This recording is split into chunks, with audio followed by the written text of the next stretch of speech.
అందరికీ నమస్కారం. భక్తి శ్రవణం టీవీకి స్వాగతం. ఒక విషయం గురించి తెలిస్తే మాట్లాడు, లేకుంటే తెలుసుకొని మాట్లాడు. అది కూడా లేకుంటే తెలిసింది మాట్లాడు. అంతేకాని అన్నీ తెలిసినట్లు మాట్లాడకు. అర్థమైందనుకుంటా. ఎప్పుడూ కూడా మౌనం అనేది మనసును శుద్ధి చేస్తుంది. ఇక ఆలోచన అనేది ముందుకు ఎలా కదలాలో నిర్ణయిస్తుంది. మంచికి చెడు అనేది పరిచయం అయితే ఇక చెడుని అంతం చేయడమే మంచిది.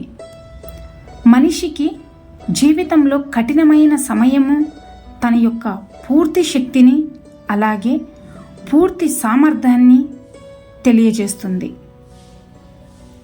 మనిషి చాలా విచిత్రమైన ప్రాణి.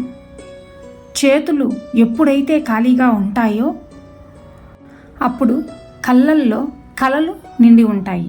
కోల్పోవటానికి ఏమీ లేకపోతే దేనినైనా పొందటం కోసం ప్రయత్నం చేస్తూ ఉంటాడు. నిర్భయంగా ముందుకు కదులుతూ సమస్యలను అలాగే ఆపదలను ఎదుర్కొంటూ ఉంటాడు.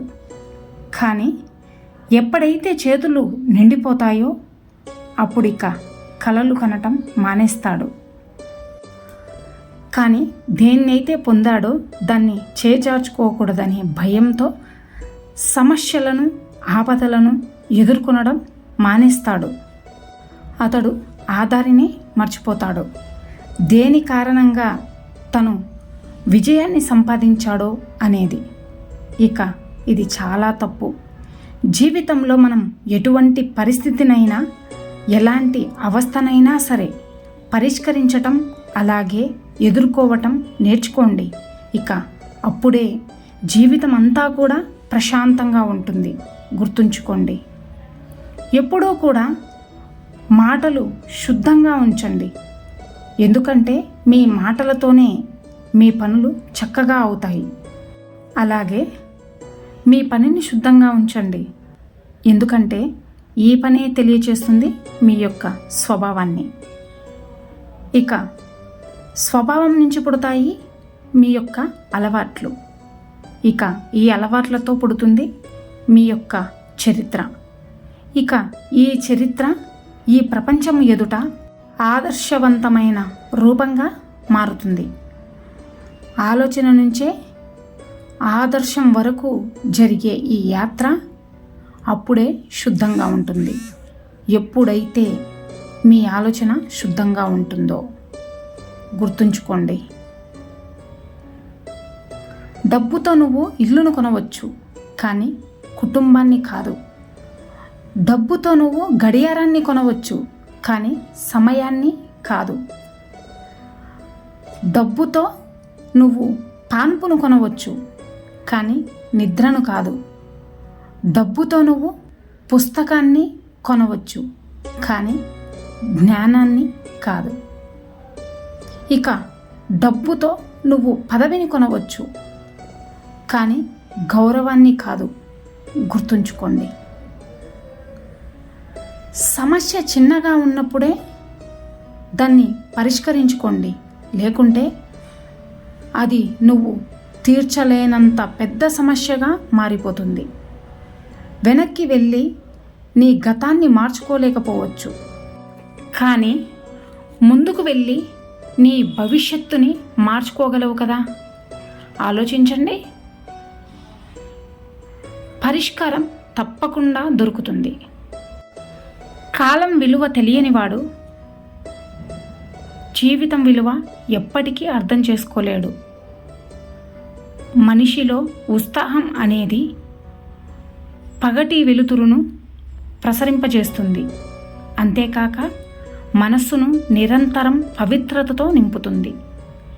జీవితంలో ఏది నీకు అనుకూలంగా జరగనప్పుడు కూడా నువ్వు ధైర్యం చెప్పుకొని నిన్ను నువ్వు ముందుకు నడిపించుకోగలిగితే ఈ ప్రపంచంలో దేనికి నిన్ను ఆపగలిగే శక్తి ఉండదు.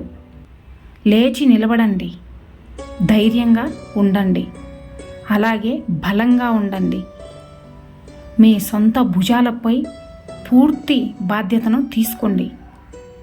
అలాగే మీ సొంత విధిని మీరే సృష్టికర్త అని తెలుసుకోండి. మంచి తోడు దొరికితే పేదరికంలో కూడా కష్టం తెలియదు.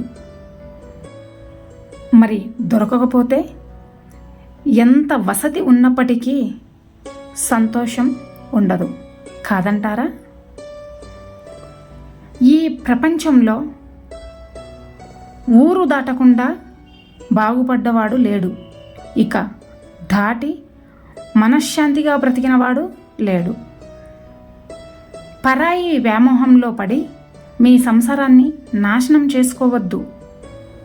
ఒక్కసారి చెయ్యి జారిన జీవితం ఎంత బాధపడినా కూడా తిరిగి రాదు.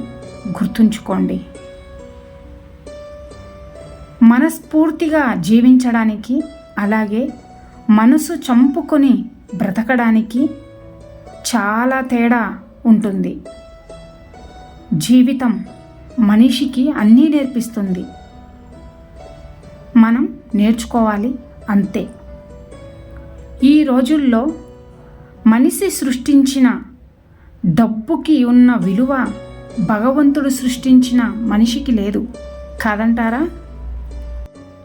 ఎప్పుడైతే మనం మన జీవితంలో ఏదైనా వస్తువుని బలవంతంగా మన దగ్గరే ఉండాలని ప్రయత్నం చేస్తూ ఉంటామో అప్పుడు ఆఖరికి మనకి కేవలం నిరాశే మిగులుతుంది. గుర్తుంచుకోండి. ఒక వస్తువు విషయంలోనే కాదు, మనుషుల విషయంలో, అలాగే మనసుల విషయంలో కూడా. ఒకవేళ మీకు ఈ ప్రపంచంలో ఏదైనా సమస్య ఎదురైనా, కష్టం ఎదురైనా, బాధ ఎదురైనా వాటిని చూసి మీరు భయపడకండి. వాటిని చూసి మీరు ఎదుర్కోండి. ఇక అలాంటి పరిస్థితులే నీకు ఎంతో అనుభవాన్ని కలిగిస్తాయి, మీకు జ్ఞానోదయాన్ని కూడా కలిగిస్తాయి. ఇక అందరూ నాతో పాటు ప్రేమతో ధ్యానించండి. రాధాకృష్ణ. ఇన్ని మంచి సూక్తులలో మీకు ఏ సూక్తి నచ్చినదో కింద కామెంట్ చేయండి.